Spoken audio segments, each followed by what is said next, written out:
The deep space outpost, named Kepler's Edge, floated in the darkness between the stars, its metal walls silent, except for the low hum of the shield generators, the long corridors, lit only by pale blue lights that made the air feel cold, and still the crew moved quietly going about their work. But every face showed the same shadow of unease. No one could explain why the sensors had been picking up strange signals for the last 3 days, signals that came and went like whispers in the void, always just out of reach.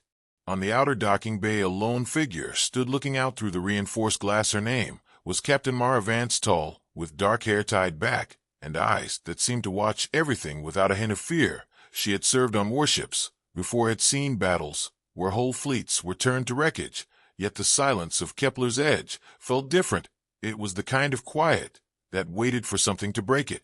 The first break came with the alarm, a sudden sharp wail that echoed through the outpost walls. Red lights flashed in the corridors, and the voice of the automated system called for security teams to report to docking bay. A distress signal had been detected close by, short and frantic, ending in a sound that might have been a scream, but was cut off too quickly to know for sure.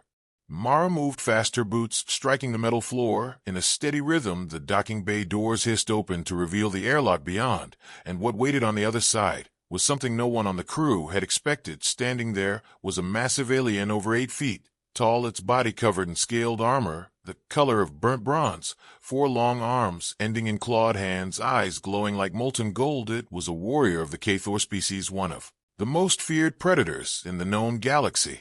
The alien stepped forward slowly, the metal floor groaning under its weight. It looked around at the humans gathered near the walls, its gaze cold and sharp. Before it spoke, its voice a deep growl that rolled through the air. It demanded tribute. It demanded the outpost hand over its supplies and technology in exchange for safety. Its words carried the certainty of a hunter that had never been refused. The crew stood frozen, some in fear, some in disbelief. No one wanted to be the first to speak against it. The Kathor were known for their speed and strength, for tearing through armed squads before a single shot could be fired. But Mara did not step back. She walked forward, instead each step steady, her eyes locked on the alien, without any sign of fear. When she reached the center of the bay, she stopped. The alien looked down at her, as if studying prey that had not yet learned it was prey. The silence stretched between them, heavy and tense. The alien tilted its head, waiting for her answer, but instead of speaking right away, Mara let the corner of her mouth curl into a small smirk.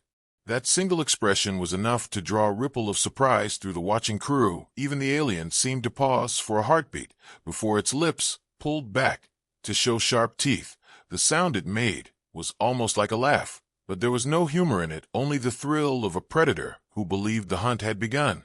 Without warning, the Kathor lunged forward, its 4 arms spreading wide, claws reaching for Mara. With speed that most eyes could not follow, the air seemed to bend around the sudden motion. The crew gasped. Someone shouted a warning, but the moment stretched into a blur, the alien moving like a living storm of muscle and rage.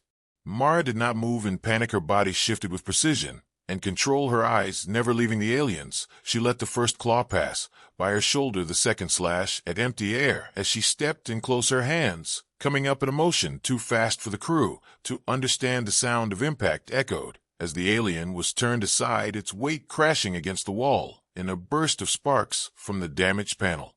Gasps filled the docking bay as the massive figure straightened again, its golden eyes now burning hotter with anger. The crew could feel the heat of its rage even from a distance. The alien's chest rose and fell in deep breaths, claws twitching with the urge to strike again. But Mara stood exactly where she had before, her smirk still there, as if nothing had changed. She tilted her head slightly, her voice calm, almost quiet, as she spoke the words. Care to repeat that? And the sound carried across the bay like a challenge thrown into the heart of a storm. The alien gave a low growl that rolled deep in its throat, and without turning its gaze away from Mara, it called out in its own tongue, the meaning clear even without translation. Another set of footsteps echoed from the shadows of the airlock, a second Kathor stepping forward, its armor darker, its stance even more aggressive. The crew tensed, knowing that whatever came next would decide the fate of everyone on Kepler's Edge.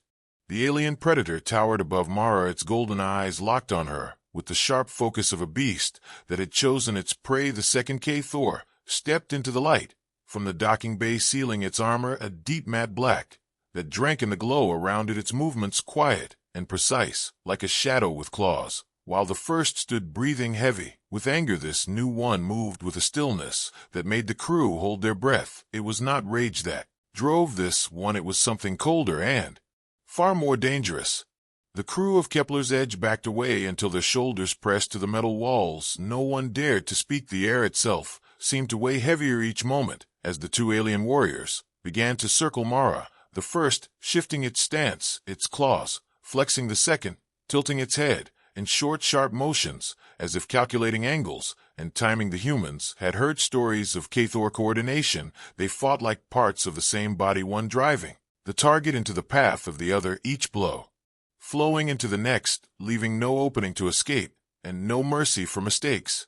Mara, however, did not take a step back. Her boots stayed planted, her gaze flicked between them, reading the smallest twitch of muscle, the faintest shift in weight, her breathing slow. And even she knew that the next few seconds would decide everything. The Cathor were fast, but speed alone was nothing without precision, and she had spent years in the zero-G combat rings, where training duels ended in less than a breath, and where hesitation meant the cold void. The first alien lunged low, swinging two claws toward her legs, while the second darted forward from the other side, aiming high. The attacks came in perfect rhythm, one forcing her to move just in time to meet the other. It was the same tactic that had ended countless lives, but Mara moved before either strike could land, twisting her body into a smooth roll. Between them, the claws slashed through empty air, leaving deep grooves in the metal deck. Before they could recover, she stepped into the blind spot of the first, driving the heel of her palm into its side. The impact forced a sharp snarl from the predator, its head snapping toward her. But she was already moving again, sliding out of reach, as the second came in with a hook strike meant to take her head clean off. She ducked low, catching its wrist, and using its own momentum to send it crashing into the bulkhead, with a hollow boom that made the walls tremble. Gasps rose from the crew. Some could hardly follow the movement, their eyes struggling to track the speed of the exchange. One moment the aliens had her surrounded, the next both were staggering, trying to reset their stance. Mara did not smile this time. Her face was calm, almost unreadable, but inside her mind every detail was being measured. The length of each arm, the reach of their strikes, the time they took to recover. She was mapping the fight in her head before it was even finished. The first alien roared a sound that vibrated through the floor and came again with all four arms striking in a storm of claws. The second moved in perfect sync, aiming low, while the other aimed high. The noise of their assault filled the base, sharp metallic screeches as claws met the reinforced panels, sparks bursting in small flares each time they missed by inches. But Mara was not simply dodging, she was guiding them, her footwork drawing them into each other's path, every failed strike causing a split second of hesitation that she could exploit. Her hands moved like lightning, catching a wrist here, pushing a shoulder there, using their size against them, her smaller frame slipping through gaps too tight for them to follow. And when an opening came, she struck with precision, not brute force, targeting nerve clusters and weak points in the armor. The first alien stumbled, its arm hanging limp from a quick twist. The second snarled as a sharp blow to the side of its knee forced it down for a moment. Still they came, relentless, driven not just by the hunt, but by the humiliation of being resisted in front of prey. Yet the more they pressed, the faster Mara seemed to become, every counterstrike sharper, every movement smoother, as if the fight itself was sharpening her instincts. The crew began to exchange looks, whispers spreading that no human should move like this, that no one could face two Cathor alone and live. But she was doing it. The first alien stepped back slightly, panting, its golden eyes narrowing. It barked something to the second, and they changed tactics, no longer rushing together, but splitting apart, one moving to flank her from behind, the other keeping her attention from the front. It was a smarter play, and for a moment it seemed they might finally corner her. The front attacker came in with the feint, drawing her guard, while the rear one leapt high, aiming to drop onto her with crushing force. At the last instant, Mara shifted her weight, letting the front attack pass close enough to graze her sleeve. She dropped into a half crouch, and then pushed upward, driving her shoulder into the chest of the airborne alien. Its landing turned into a stumbling crash that shook the deck. The other lunged to cover, but too late. She was already spinning low, one leg sweeping the predator's feet from under it. The massive body hit the floor with a heavy clang. She stepped back, breathing steady, as both Cathor scrambled up, their claws digging into the deck for balance. They were still dangerous, still fast, but now there was something in their eyes that had not been there before, not just anger, but doubt, the kind of doubt that can grow quickly in a warrior's mind once they realize their enemy might be beyond what they expected. The docking bay was silent except for the sound of their breathing and the faint hum of the outpost systems. The crew dared not move, some afraid that any sound might break the strange rhythm of the fight. Mara stood in the center between the two aliens, her stance relaxed, but ready, every muscle prepared for the next motion. The first alien snarled low, its voice a mix of threat and frustration. It barked another command toward the airlock, and heavy footsteps began to echo in the distance. The sound was different from the ones before, heavier, slower, like the steps of something much larger than the warriors. Already here, the crew exchanged looks of fear, while Mara's eyes narrowed slightly, the corner of her mouth twitching almost into a smirk again. The second alien's claws flexed, its gaze shifting between her and the approaching sound. Whatever was coming next, it would not be like the fight. So far, the air seemed to grow thicker, the lights overhead flickering once, as if the outpost itself sensed the weight of what was about to enter the bay. Mara adjusted her stance, her mind already racing through possibilities. The K-Thor did not call for help lightly. Whatever they were bringing would be a test far beyond the speed and strength she had faced in these two, and yet there was no sign of fear in her eyes, only the same steady calm that had carried her through every second of the fight so far. The footsteps drew closer, their rhythm pounding through the metal deck, until they stopped just beyond the airlock. The bay doors hissed, the air shifted with a sudden chill, and something vast began to step through, casting a shadow that stretched across the walls and floor, swallowing the light.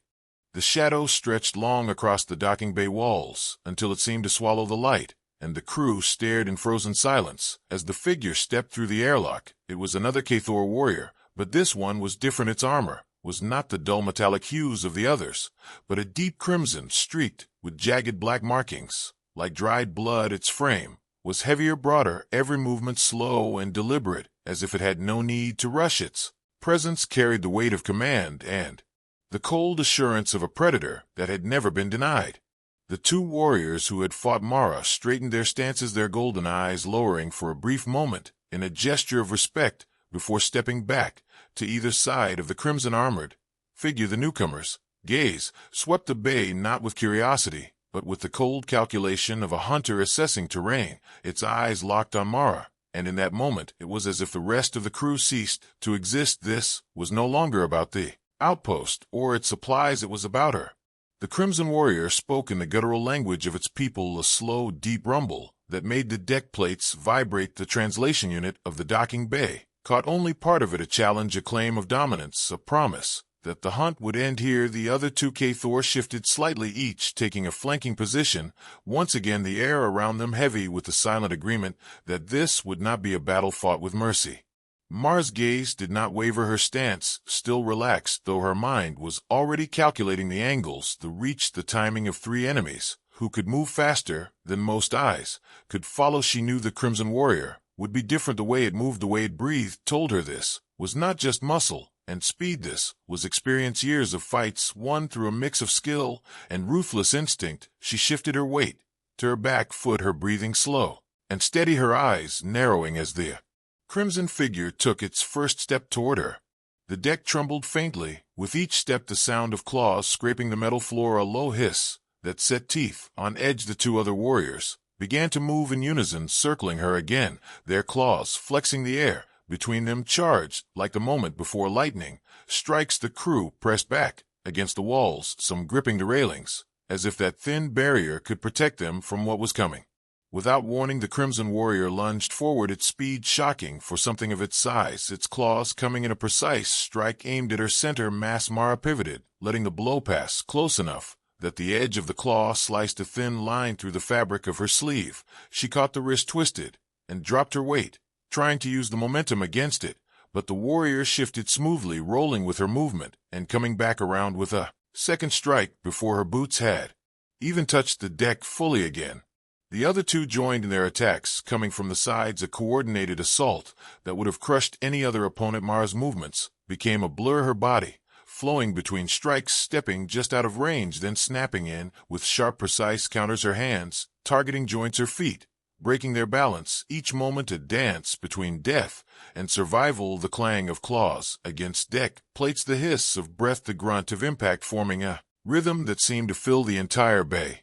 One of the flanking warriors overextended for just a moment, and Mara caught the opening, stepping inside its reach and driving her elbow hard into the side of its head. The blow sent it reeling, but before she could follow through, the Crimson Warrior was there, intercepting with a strike that forced her to leap back the air where she had been sliced by claws sharp enough to cut through plating. She landed in a crouch, her eyes locked on the leader, reading the way it shifted its weight, the slight delay between its attacks, the way it was learning her timing, just as she was learning theirs. The fight drew on each side, testing the other, each exchange faster than the last. The crew could hardly track the movements, their eyes snapping from one clash to the next, the sound of metal and flesh colliding ringing in their ears like war drums. And though the aliens pressed with relentless force, Mara's breathing remained steady, her movements sharp and economical, wasting nothing, every dodge, every strike feeding into the next, as if she were painting a picture in motion. The Crimson Warrior began to growl low, its golden eyes narrowing further. Its pride was at stake now. The Kathor were not just feared for their strength, but for the certainty that no prey could resist them. To stand against them this long was an insult, one that could not be ignored. It barked a short command, and the two flankers surged forward together, their claws striking in perfect unison, forcing Mara to give ground step by step, the leader following close, ready to deliver the finishing blow. Once her defenses faltered, but Mara did not falter. She baited them instead, letting her guard dip just enough to invite the strike. The moment they committed, she shifted low, sweeping the legs from under the one to her left, spinning in the same motion to drive a sharp kick into the chest of the one on her right. Both staggered for the briefest instant, and in that breath she was on the leader, closing the distance before it could bring its claws to bear. Her hand shot up, catching the edge of its armor just below the neck and pulling it forward into a brutal knee strike. The impact made a dull crack that echoed in the silent heartbeat before all three regrouped. They stood facing her again, their breathing heavier, now their eyes burning brighter with the mix of rage and something else, respect perhaps, or maybe the recognition that this fight would not be as simple as they had believed. The Crimson Warrior tilted its head slightly, a gesture that could have been acknowledgement or warning. Then it raised one claw high and slammed it down into the deck with a sound like a thunderclap. The crew flinched, the metal groaning under the force. From somewhere beyond the docking bay came a new sound, a deep resonant pounding that shook the walls in slow, steady beats. The Crimson Warrior's gaze never left Mara as it stepped back, allowing the others to close the circle around her. Again the sound grew louder, each beat closer, until the source was clear, heavy footsteps approaching from the corridor beyond the airlock. Not the fast pace of warriors, but the slow, deliberate tread of something far larger, far heavier. The crew exchanged terrified glances, some whispering that the Kathor war beast was coming. The stories spoke of creatures bred for battle, muscle and bone, wrapped in armored hide, immune to most weapons and loyal only to the one who commanded them. Mara's eyes narrowed slightly, the smirk returning just at the edge of her lips, as if the prospect of facing such a thing did not daunt her, but intrigued her. The Crimson Warrior's eyes gleamed as if it too sensed that the true hunt was about to begin. The pounding steps stopped just outside the docking bay. The air grew still, so still that every breath seemed too loud. The crew pressed back against the walls, holding each other's arms, as the bay doors began to open with a slow, grinding hiss. The shadows shifted, stretching across the floor, as something vast moved into view, its outline filling the frame of the airlock, its breathing a slow, deep rumble that seemed to shake the very air around them. The war beast filled the docking bay like a living wall of muscle and armor, its massive body moving with the slow certainty of a predator that had never known fear. Each step shook the deck plates, the deep rumble of its breathing echoing off the metal walls. It lowered its head slightly, the thick ridges of its skull catching the pale light, its nostrils flaring as it drew in the scent of the air, and then its gaze locked on Mara with a weight that seemed to push against her chest. The Crimson Warrior stepped back, giving the beast a clear line to her, its claws curling as it watched its prized weapon prepare to strike. The two other Kathor warriors moved to block the crew from interfering, though none of the humans looked eager to do anything but stay as far from the creature as possible. The docking bay felt smaller with every passing second, the space between Mara and the beast shrinking until the air itself seemed ready to snap. Then the beast moved with terrifying speed, for something so massive, its claws flashing as it swung one arm in a wide arc aimed to crush her. In a single blow, Mara dropped low, sliding across the deck under the strike, the force of the swing smashing into the wall and leaving a dent as deep as her forearm.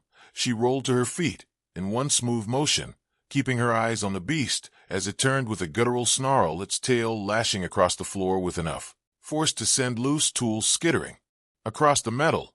She knew she could not meet it head on. Brute strength would mean death. Her only chance was speed and precision. She began to circle, keeping just outside the reach of its arms, forcing it to adjust its footing each time it lunged. She moved like water around stone, never staying in one place long enough for it to land a solid hit. Her eyes scanning for weaknesses in the thick armor plates that covered its body. The way some overlapped left narrow seams, places where a blade might slip through if the angle was perfect.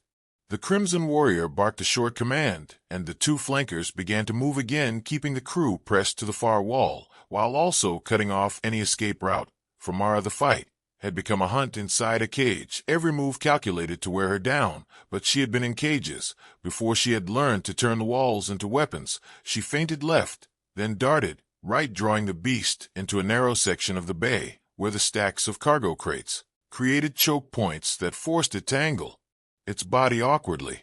It came at her again, jaws opening to reveal rows of teeth like jagged stone, but she leapt onto a low crate, using the height to vault over its head, twisting in the air to bring her boot down hard on the back of its skull. The blow made it stagger forward with a roar, the sound so loud it rattled the lights overhead.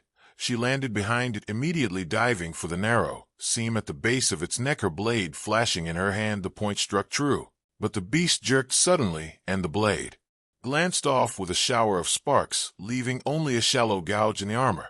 The beast spun, its tail whipping toward her like a steel cable. She barely had time to throw herself flat, the tip passing over her head. With a sound like a crack of thunder, she rolled to the side as it came down again, smashing into the deck where she had just been crouched. The floor dented and torn. The crew cried out from across the bay, some unable to watch as the predator bore down on her again, claws tearing at the floor in its hunger to reach her. She ducked behind another stack of crates, the beast smashing through them like paper splinters of metal and polymer flying through the air. She used the chaos to move closer to the far wall where a maintenance hatch sat, half hidden by shadows. She knew the narrow tunnels behind it could give her a way to turn the fight into her kind of battle. She darted through the hatch, slamming it shut behind her, the sounds of the bay fading into the muffled thuds of the beast striking the wall outside. Inside the maintenance corridors, the air was dim and close, the walls lined with pipes and cables. She moved quickly, her boots barely making a sound. She knew the beast could not fit through the hatch, but that did not mean she was safe. The K-Thor had boarded with more than just claws and brute force. The outpost was still under their control in key areas, and the crew she had left behind could be slaughtered if she did not act fast. She tapped her comm, ordering the few armed crew members to seal the intersections of the station and to route power to the bulkhead doors. The Crimson Warrior's voice came over the station speakers, deep and mocking, promising that the human would be taken alive, that her defiance would be displayed before the clans. Mara kept moving, her mind racing through the outpost's layout. She could use the sealed doors to trap smaller hunting parties, then eliminate them one by one, turning their numbers into a weakness rather than a strength. The key was to keep them chasing her without ever giving them a clear shot. She reached a junction where three corridors met, the sound of claws on metal echoing from one of them. She crouched in the shadows as a pair of K-Thor scouts passed by, their weapons scanning the walls. The moment they turned their backs, she struck fast and silent, her blade finding the gap beneath one's arm, her other hand snapping the neck of the second before either could cry out. She dragged the bodies into the shadows, then slipped away before more could arrive. Her path took her toward the control hub of the docking section, where she could access the internal defense turrets. If she could bring them online, she could thin the K-Thor numbers before they reached the crew. The problem was the control hub was likely already occupied. As she rounded the final corner, her suspicion was confirmed. 3 K-Thor stood guard at the door, their eyes scanning the hallway. Mara stayed in the shadows, waiting for the precise moment when their gazes drifted just enough. Then she moved like a whisper across the deck, her first strike taking one through the throat, her momentum carrying her into a spinning kick that sent the second sprawling. The third tried to raise its weapon, but she was already inside its reacher blade, carving a quick line across its chest, dropping it to the floor. Inside the control hub, she sealed the door behind her, her hands flying over the console, rerouting power to the defense turrets. She brought the targeting systems online, selecting key corridors and choke points, then activated them. The station shuddered slightly as the automated guns came to life, their sensors locking on to K-Thor heat signatures in the outer corridors. Within moments, the sound of weapons fire echoed through the calm, followed by the guttural roars of injured predators. Mara allowed herself one slow breath, but she knew this was only the first turn of the tide. The Crimson Warrior would not be stopped by turrets or bulkheads. It would come for her, and it would bring the war beast with it. The siege had only just begun, and the real fight was still ahead. The lights in the control hub flickered, the station systems groaning under the strain. Then the motion tracker on the console began to pulse with new signatures fast moving, closing in on her position from multiple directions. She straightened her stance, her hand tightening on the hilt of her blade as the pounding footsteps began to echo again through the narrow halls. The lights went out without warning, plunging the corridors of Kepler's Edge into a darkness so deep it felt like a living thing pressing against the skin. The sudden silence that followed was almost worse than the loss of light. The low hum of the station systems gone, replaced by a heavy stillness, broken only by the distant creak of metal and the slow faint hiss of air moving through the vents. Mara did not freeze. She knew the K-Thor would use the blackout to move unseen, their armor blending into the shadows, their claws silent on the deck. She tapped the side of her visor, bringing the emergency thermal overlay online. The world around her flared into shades of red and gold, the walls dim and cool, the floor faintly warm beneath her boots. And there ahead in the black corridor, two bright signatures pulsing with the heat of living bodies. She moved forward, keeping her steps light, her blade held low and ready. The first figure came into view, crouched by the wall, its head turning slowly as it scanned the dark with senses that needed no light. She closed the distance in 3 silent steps, her blade slicing clean across the gap between armor plates at the back of its neck. The body sagged without a sound. She caught it before it could fall, dragging it into the shadow of an open hatch before moving on. The second heat signature had shifted to the far side of the corridor, crouching low as if ready to spring. She did not give it the chance. Her hand flicked forward, and a thin blade of tempered alloy spun through the air, embedding in the narrow seam between its chest plates. The predator jerked once, then stilled. She retrieved the blade, wiping it clean on its armor before slipping deeper into the station. The blackout was no accident. The Crimson Warrior was forcing her into a hunt, knowing the darkness would tilt the balance in their favor. Mara knew the risk, but she also knew the shadows were not the sole domain of the K-Thor. She had trained in places where light was a luxury and where silence and timing were the only weapons that mattered. She took the maintenance shafts instead of the main corridors, moving through spaces barely wide enough for her shoulders, the heat signatures of K-Thor patrols visible through the thin walls as they moved in squads of 3, their patterns tight and disciplined. But she could see the gaps, places where their vision overlapped too slowly. She waited until one squad passed, then slid into the corridor behind them, her feet soundless on the deck. She closed in on the rear warrior, her blade flashing once, then again as she slipped away before the others even noticed. The sound of claws striking metal rang out ahead. The patrols had found the bodies. Her pace quickened. She could not allow them to close the distance. She needed to stay ahead of the hunt. Every turn, every junction was chosen to keep her in control of the paths. She was drawing them into a pattern, pulling them deeper toward the storage rings, where the narrow spaces and heavy cargo crates would limit their mobility. Her comm crackled faintly, the voice of a crew member whispering that the defense turrets were offline. Something had cut the power relays in 3 separate locations. The Crimson Warrior was dismantling her advantages piece by piece. Mara told them to stay locked in and silent, then cut the channel. She could not risk giving away her position. The first sign of the war beast came not from sight, but from the vibration under her boots, a deep, steady rhythm, like the beating of some colossal heart. It was moving somewhere below her, its path slow and deliberate, as if it was tracking her through scent alone. She paused, listening, her breath shallow. The sound grew fainter, then stopped entirely, leaving only the oppressive silence. She reached the storage rings, the towering stacks of crates, casting long black shapes across the deck. She switched off her visor overlay, for a moment letting her eyes adjust to the natural darkness. The air was cooler here, and carried the faint metallic tang of old machinery. She moved between the stacks, her fingers brushing the edges of the crates to mark her path, then froze, as a faint scrape echoed from somewhere above her. She tilted her head, scanning upward, until her visor caught the heat of a Kathor warrior, clinging to the support beams overhead, its body pressed flat against the metal. Like a massive insect, it dropped, without warning, its claws slashing for her head. She twisted aside, catching its arm, and driving her knee into its midsection, the impact knocking the wind from its lungs. She followed with a sharp twist of the blade between its ribs, its body crumpling silently to the floor. The sound had drawn attention from nearby. She could see more heat signatures converging from two directions. She retreated deeper into the maze of crates, using the narrow spaces to slow them. The first rounded the corner, and she was already moving her blade, slicing low across its leg. The second stepped over its fallen comrade, only to meet the edge of her boot, snapping its head back in a spray of dark fluid. She caught its weapon before it could clatter to the floor, pressing it into her grip as she spun to meet the next attacker. The fight in the shadows became a rhythm, the hiss of breath, the clash of metal, the dull thud of bodies hitting the deck.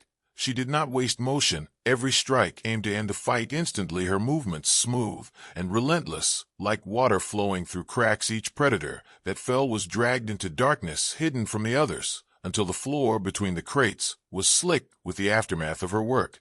Then the vibration returned, stronger this time, the crates trembling slightly in their stacks. The war beast was moving fast, now its path a direct line toward her position. She could feel the shift in the air, a faint pressure building with each step it took. She retreated toward the far wall, where an overhead maintenance platform offered height and a narrow choke point. She climbed quickly, her hands finding holds in the shadows, until she crouched above the open space, watching the heat signatures swarm below. The first of the Kathor patrols entered the space, their eyes scanning upward, but too late. She dropped from above her blade, slicing through the closest one before her boots even touched the floor. The others turned, but the narrow space robbed them of speed, and she cut through them in a blur of motion, the last falling just as the war beast emerged from the far corridor, its massive form filling the entrance completely.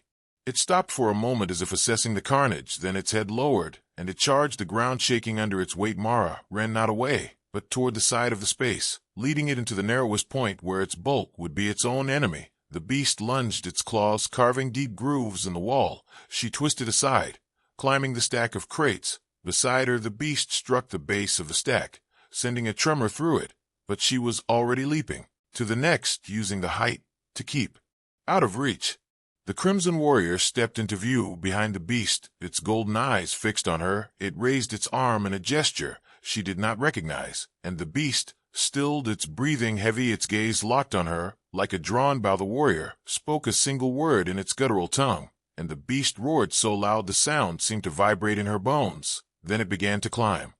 The war beast began to climb the stacks of cargo crates, its claws sinking into the metal sides with a screech that set the crew's teeth on edge. Each pull of its massive arms making the towering stacks sway, the metal groaning under the weight. Mara moved quickly across the narrow tops, her boots making barely a sound as she kept her eyes on the beast. It climbed with surprising speed. For something so large, its molten stone eyes locked on her every motion. The Crimson Warrior remained below, watching in silence, its head tilting slightly, as if studying both predator and prey, its golden eyes never blinking. The remaining Kathor patrols formed a wide perimeter, their weapons ready, but none daring to interfere. This was not simply a fight, this was a test, a hunt to prove something neither side had spoken aloud. The beast lunged upward, closing the gap. In a single surge, Mara leapt to the next stack, landing in a crouch, the impact rattling through her legs. She kept moving, not giving it a straight path. The stacks became her terrain, each jump, each climb, keeping her just ahead of the claws that could tear through armor the size of her torso. The air was filled with the sound of grinding metal and the deep rumble of the beast breathing. A sudden shift in weight made the stack beneath her tilt dangerously. The beast had driven its claws deep into the base, ripping away an entire section of support. Mara leapt just as the structure gave with the crash echoing through the bay. As crates tumbled to the deck below, scattering across the floor, the beast roared in frustration, shaking its head, before resuming the climb on the next tower. Mara landed on a high support beam, gripping it tightly as the vibrations from the collapse ran through the metal. She scanned the layout quickly, her eyes catching a potential advantage. The overhead maintenance rigging hung above the central bay, its thick cables taut and anchored to heavy winches. If she could draw the beast into position beneath it, she could use the cables to trap it, or at least slow it long enough to strike at its vulnerable points. She began to move along the beams deliberately, letting the sound of her boots on metal draw the beast's attention. It followed with unrelenting focus, climbing higher with each pull until it was only a few meters away. The heat from its body radiated upward, making the air shimmer. Mara reached the end of the beam and dropped lightly onto the maintenance rig, her hands working quickly to release one of the anchor clamps. The cable groaned as it loosened, swinging slightly toward the floor below.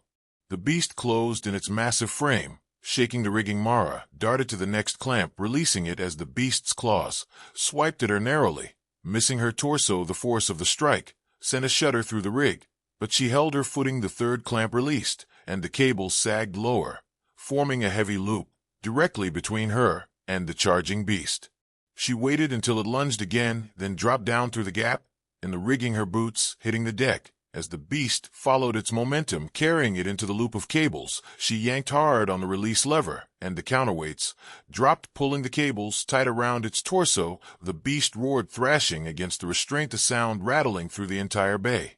The Crimson Warrior barked an order, the other Cathor moving to assist, but Mara was already in motion, sprinting toward the restrained beast, her blade flashing in her hand. She aimed for the gouge she had made earlier at the base of its neck, driving the point in with all the force her body could muster. The beast howled, the sound almost deafening, but the blade did not go deep enough, the armor still too thick. The beast thrashed again, the cables creaking under the strain. Mara leapt back just as one snapped, sending the beast lunging forward, its claws tearing through the deck, where she had stood an instant before. She rolled to her feet, her breathing steady despite the pounding in her ears. She could not let it regain control of the fight. She needed to use its own size and fury against it. She darted between the cargo stacks, weaving through narrow gaps, the beast charging after her, smashing crates aside with single swipes, each crash sending fragments of metal and polymer into the air. She kept her pace, controlled, never at full sprint, always just close enough to keep its focus on her, and not the crew still trapped behind the Cathor perimeter. The path brought her to the edge of the docking bay, where a maintenance shaft opened into the reactor access tunnel. The space was barely wide enough for the beast to squeeze through, but she knew if she could force it inside, the narrow walls would strip away its advantage. She stepped into the tunnel, letting her footsteps echo just enough for the sound to carry. The beast followed without hesitation, its shoulders scraping against the walls as it pushed forward, its claws sparking against the metal. Mara moved quickly deeper into the tunnel, the dim emergency lights flickering overhead, casting the space in red and shadow. She could hear the beast's breathing close behind each exhale, a hot gust against her back. The walls seemed to vibrate with its growl. She reached the point she had chosen earlier, a narrow section where the overhead piping hung low. Her hands shot up, pulling free a heavy coolant line, the pressurized fluid blasting out in a freezing spray directly into the beast's face.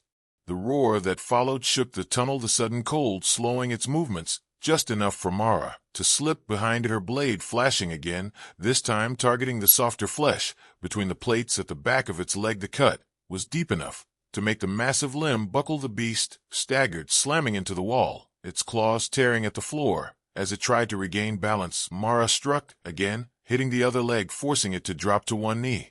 But even wounded, it was dangerous. Its tail lashed back, catching her across the side and sending her sprawling against the opposite wall. Pain flared through her ribs, but she forced herself up. The beast turned its head toward her, its molten eyes burning with rage. It lunged again, despite the damage, dragging itself forward. With its forelimbs, Mara ducked under the swing and drove her blade upward into the seam at its jaw, the steel biting deep enough this time to make the beast's roar turn into a choking bellow.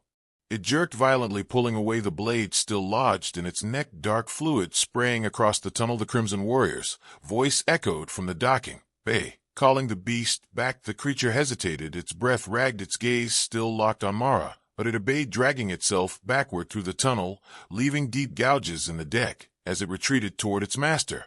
Mara stood alone in the narrow space, her breathing steady, her body aching from the impact. She knew this was not the end. The Crimson Warrior had seen everything, had measured her in the way only a predator could. The war beast had been blooded, but not beaten, and the next encounter would not be in narrow corridors or atop crates. It would be in open ground, where there would be no walls to use, no shadows to vanish into. As the sound of their departure faded, she turned back toward the main corridors, the motion tracker on her visor flickering to life. With new contacts, more K-Thor moving into position around the command deck. The siege was tightening, and she knew the next move would decide not just her fate, but the fate of everyone on Kepler's Edge.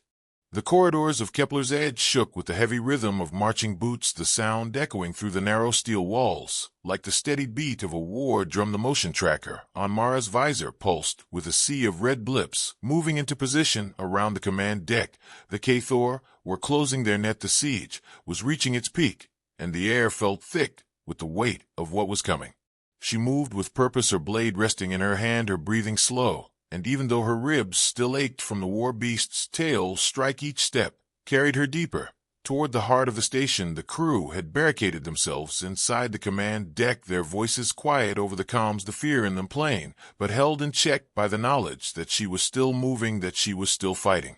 The first squad appeared ahead, blocking the hall, their armor gleaming faintly in the dim light, their claws ready. The leader barked an order, and they moved in a staggered formation, careful now. After what they had seen of her earlier, Mara stepped forward, not waiting for them to come to her. The corridor was narrow, the angles her advantage. She deflected the first strike, letting the arm slide past her side before she drove her elbow into the predator's throat. A quick twist, sending it down. The second tried to close from her left, but her blade flashed in a tight arc, cutting deep into the seam at its waist. The third backed away for a moment, but she pressed forward, keeping them from regrouping, until all three lay on the deck, their armor darkened with fluid. The Crimson Warrior's voice came over the station speakers, low and resonant, the words slow and deliberate. The translation unit flickered, catching only fragments. Your defiance, your end, your display. The meaning was clear enough. This was no longer about the supplies or the outpost. This was about making her an example. Mara ignored the voice, her focus fixed on the path ahead. She reached the access door to the command deck and tapped a short sequence into the panel. The crew opened the lock only long enough to let her inside. The heavy blast doors sealing shut again behind her. The air in the command deck was tense, every pair of eyes turning to her as she entered. Some looked at her with relief, others with the quiet desperation of people who had run out of options. She moved to the central console, scanning the tactical display. The Crimson Warriors' forces were positioned in a wide crescent around them, the war beast among them, its heat signature large and bright. She studied the layout, her mind working through the possibilities. The station's external defenses were gone, the turrets offline, the docking bay compromised. The only real weapon left was the station itself. She could reroute the remaining power into the outer hull plating, turn it into a massive electromagnetic pulse that would fry the Thor's comms and sensors, but doing so would also disable their own systems. And it would have to be done manually from the power core deep in the lower levels. A place now crawling with enemy patrols. She explained the plan quickly. The crew hesitated, knowing what it meant. She would have to go alone, the risk too high for anyone else to survive the trip. She left without waiting for argument, the blast doors sealing behind her again. The corridors felt quieter now, as if the station itself was holding its breath. She moved like a shadow through the narrow spaces, avoiding the patrols when she could, cutting them down when she could not, her pace steady, every step taking her closer to the core. She reached the heavy door of the power chamber and keyed it open. The deep hum of the reactor washing over her. The space inside was wide and circular, the reactor rising in the center like a towering column of steel and light. The air shimmered faintly with heat. She crossed to the main control console, her hands moving quickly through the sequence that would prime the pulse. The lights around the chamber began to shift from white to deep red, the timer counting down. The sound that followed was heavy, deliberate footsteps on the steel floor. She turned slowly, her eyes meeting the golden gaze of the Crimson Warrior as it stepped into the chamber, the war beast at its side, Though its movement was slower, its wounds from before still visible. The two other warriors, who had first fought her, flanked them, their eyes burning with the same pride and fury they had carried from the start. The Crimson Warrior spoke again, its voice low, but carrying across the chamber, the meaning clear, without need for translation. This fight ends now. It stepped forward, the others spreading to cut off her escape. The war beast's breathing deep and ragged, but still dangerous, its claws scraping against the floor. As it moved, Mara adjusted her stance, her blade loose in her hand, her breathing slow, her eyes locked on the leader. The first attack came from the flanker on her left, fast and heavy. She deflected it into the path of the second, twisting between them, her blade cutting across the gap in its armor. The war beast lunged, forcing her to dive aside, the claws tearing into the deck. Where she had stood, she rolled to her feet. The Crimson Warrior, now in motion, its strikes precise and deliberate, each one testing her defenses, forcing her to adjust. The fight became a blur of motion, the clang of metal, the roar of the beast, the guttural snarls of the warriors, her breathing steady despite the strain, her strikes sharp and exact, her footwork constant, never staying still long enough to be cornered. The leader pressed her hard, its claws coming within inches of her face each time. She moved just enough to let them pass, her counters aimed at the gaps she had memorized earlier, the rhythm of the fight pulling them closer to the reactor core's edge. The timer on the console hit the final seconds, the deep hum of the reactor building into a low vibration that filled the air. The Crimson Warrior's gaze flicked toward the light, then back to her, as if realizing what she intended, but it was too late. She twisted aside, letting the war beast's charge carry it into the leader, knocking them both back a step, her hand slamming the final control on the console. The chamber filled with a blinding flash, the pulse tearing through the station like a silent wave. The lights died completely, the hum of systems gone, the air filled with the faint smell of scorched circuitry. The K-Thor staggered, their movements jerky as their armor systems failed. The war beast roared in confusion, its claws scraping at the deck. Mara stood in the sudden dark, her visor adjusting to the absence of light. She moved forward, her blade cutting through the disoriented warriors one by one, until only the Crimson Leader remained, its eyes still locked on her. Even without the aid of its armor systems, it moved with dangerous speed, their final exchange short and brutal, each strike a test of will and precision, until her blade found the seam at its collar. The leader dropped to one knee, its gaze still fixed on her even as it fell. She stepped back, breathing steady. The pulse had given them a chance, but it was only that a chance. The Crimson Warrior's voice, low and rough, still carried meaning as it rasped the final phrase before collapsing, the translation unit in her visor flickering. One fleet already coming, her head turned toward the long-range scanner, now barely functioning, but still enough to show a new cluster of contacts far larger than before.